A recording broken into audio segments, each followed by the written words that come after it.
नमस्कार students, next देखते हैं फिर वही handling and usages of direct and indirect measuring instrument. तो आज हम डायरेक्ट और इनडायरेक्ट यानी कि इंस्ट्रूमेंट के बारे में सीखेंगे। इनडायरेक्ट मेजरिंग इंस्ट्रूमेंट और डायरेक्ट मेजरिंग इंस्ट्रूमेंट। जो डायरेक्ट थे हमने देखा जैसे कि डिजिटल माइक्रोमीटर हो गया, माइक्रोमीटर है, वर्नियर कैलिपर है, वो क्या है, डायरेक्ट हैं। और अब हम देखेंगे इनडायरेक्ट मेजरिंग इंस्ट्रूमेंट। इनमें क्या होता है कि कोई भी जो है रीडिंग इनके ऊपर शो नहीं होती। हमें इनके अंदर जो कोई भी चीज़ मेजरिंग करनी होती है तो किसी दूसरे इंस्ट्रूमेंट की सहायता लेनी पड़ती है, जैसे कि स्केल। आइए अब हम इसके बारे में पढ़ते हैं। अनेक स्थितियां ऐसी हो सकती हैं जहां प्रत्यक्ष मापक उपकरणों को प्रयोग नहीं किया जा सकता। कि भाई ये कह रहा है कि कई बार क्या होता है कि हम माइक्रोमीटर से कोई ऐसी जगह होती है जहां हम माप नहीं पाते, या वर्नियर से ऐसी जगह होती है जहाँ पे वर्नियर भी पहुंच नहीं पाता और उसके थ्रू हम माप नहीं पाते।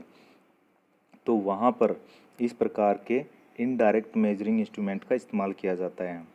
इन स्थितियों में सरल कैलिपर का प्रयोग किया जा सकता है, तो इसको हम कैलिपर भी बोलते हैं। ठीक है। मापने के लिए वस्तुओं कैलिपर के सिरों के बीच पकड़ा जाता है। तो भाई ये दो तरह के कैलिपर होते हैं, एक इनसाइड और एक आउटसाइड। तो इन कैलिपरों के बीच में हमें जिस चीज़ को मापना है उस चीज़ को इन पे पकड़ना होता है।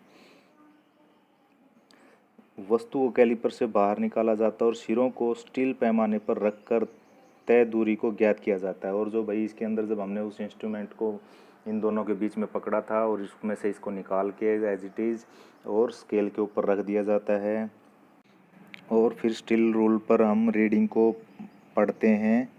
इन कैलिपरों को लंबाई मापने, बाहरी आंतरिक व्यास को मापने के लिए प्रयोग किया जाता है। कुछ कैलिपर नीचे भी गए हैं। तो आगे हम जो है ना इनको जो है किसी चीज़ का डाया, बाहरी व्यास यानी कि बाहर का जो डाया है उसको मापने के लिए, लंबाई को मापने के लिए प्रयोग किया जाता है। और आगे देखते हैं नेक्स्ट हम और क्या है, फिर है फ्रेम जॉइंट कैलिपर्स। तो हम अब आगे देखेंगे फ्रेम जॉइंट कैलिपर्स। इन उपकरणों द्वारा अज्ञात विमाओं आयामों को के साथ मापन की तुलना की जाती है। कि भाई उनके जो हमें मापना है वो इनके द्वारा भी माप सकते हैं। दृढ़ जोड़ कैलिपर की दो भुजाएं होती हैं। तो भाई फ्रेम जॉइंट कैलिपर की दो भुजाएं यानी कि दो बाजुएं होती हैं, या हम इन्हें टांगे भी बोल सकते हैं।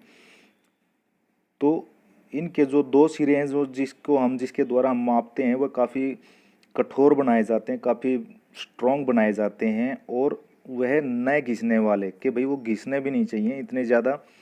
तो इस प्रकार से उनका मटेरियल होता है और बड़े अच्छे ढंग से बनाया जाता है। और भुजाओं को रिवेट द्वारा, और जो इसकी भुजाएं, दोनों भुजाएं हैं जो टांगे हैं, उनको जो है कि रिवेट के द्वारा जोड़ दिया जाता है। भुजाओं को सही ढंग से सेट किया जाता है, बिल्कुल एक्यूरेट तरीके से इनको दोनों को सेम रखा जाता है। तो ताकि इसके जो ऊपरले सिरे हों अच्छी प्रकार से ज्वाइंट हो सकें, एक दूसरे के निकट रह सकें। कैलिपर की क्षमता उसके द्वारा अधिकतम आयाम के मापन से की जाती है। कैलिपर की भाई जो उसकी कितनी कैपेसिटी है, वो कितना माप सकता है, वो उसकी नापने की क्षमता के ऊपर डिपेंड करता है। अब आगे देखते हैं कि ये कितना माप सकते हैं। नामिका माप आमतौर पर हम 100, 150, 200 और 300 मिलीमीटर होते हैं। तो भैया 200, 100, 150, 200 और 300 मिलीमीटर में आते हैं, जिन्हें उपयोग में लाया जाता है, जो काम में लिए जाते हैं। विभिन्न प्रकार के दृढ़ जोड़ों में कैलिपर चित्र 9 में दिखाया गया। तो आप चित्र 9 में देख ही रहे हैं कि कैलिपर के जो जॉइंट, जो कैलिपर किस प्रकार के हैं। तो फाइनल एग्जाम में क्वेश्चन पूछ लेता है कि फ्रेम जॉइंट कैलिपर कितना माप के आते हैं। तो आपको बताना है 100, 150, 200 और 300 मिलीमीटर के। क्वेश्चन बना के आपने लिख लेना और याद करना है। आइए नेक्स्ट देखते हैं आगे। नेक्स्ट है स्प्रिंग जॉइंट कैलिपर्स। कि भाई इनको स्प्रिंग के द्वारा जोड़ा जाता है। जो ऊपर जैसे हमने रिवेट के साथ जो फ्रेम जॉइंट कैलिपर में हमने रिवेट के साथ उनको जो है आपस में जोड़ा था, और इसके अंदर हमने क्या किया है, स्प्रिंग के द्वारा इसको जोड़ दिया गया है। तो आइए हम पढ़ते हैं इसके बारे में। स्प्रिंग जोड़ कैलिपर। इन कैलिपरों का कार्य दृढ़ जोड़ कैलिपरों के समान है। कि भाई जो दृढ़ जोड़ कैलिपर थे उन्हीं की तरह ये भी काम करते हैं।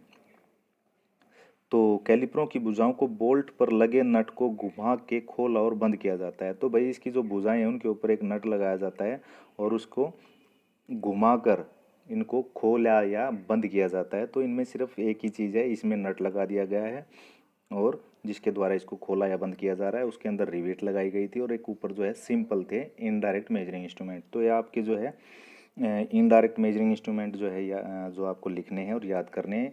और यह क्वेश्चन बहुत बार पूछ लिए जाते हैं कि भाई इनडायरेक्ट मेजरिंग टूल का इस्तेमाल किस तरह किया जाता है, या फ्रेम जॉइंट कैलिपर क्या है, या फिर स्प्रिंग जॉइंट कैलिपर के बारे में बताएं। तो आपको बिल्कुल आसान है, आराम से इनको याद करना और लिखना है अपनी कॉपी में और फाइनल एग्जाम के लिए तैयार करना है। Okay, thank you.